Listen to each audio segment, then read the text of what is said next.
बहुत समय पहले एक छोटे से गांव में राजू नाम का एक लड़का रहता था।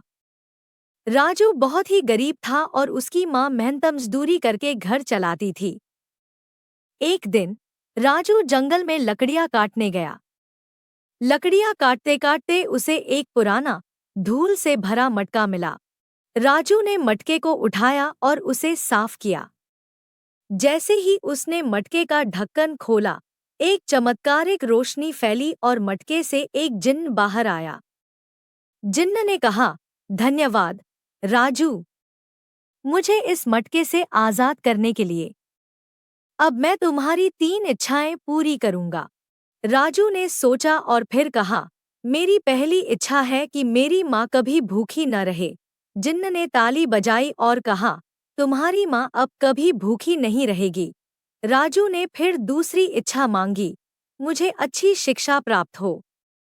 जिन्न ने फिर ताली बजाई और कहा, तुम्हें अच्छी शिक्षा प्राप्त होगी।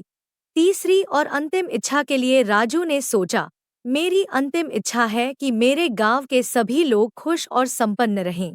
जिन्न ने आखिरी बार ताली बजाई और कहा, तुम्हारे गांव के सभी लोग अब खुश और संपन्न रहेंगे। जिन्न ने राजू को धन्यवाद कहा और गायब हो गया। उसके बाद से राजू का गांव खुशहाल हो गया। राजू ने अच्छी शिक्षा प्राप्त की और अपने गांव का सबसे बुद्धिमान व्यक्ति बन गया। उसकी माँ कभी भूखी नहीं रही और गांव के लोग हमेशा खुश और संतुष्ट रहे। राजू की यह कहानी पूरे गांव में फैल गई और सभी लोग मटके के जिन्न को धन्यवाद देते रहे। यही थी राजू और जादुई मटके की अद्भुत कहानी, जो हमें यह सिखाती है कि सच्चे दिल से मांगी गई इच्छाएं हमेशा पूरी होती है।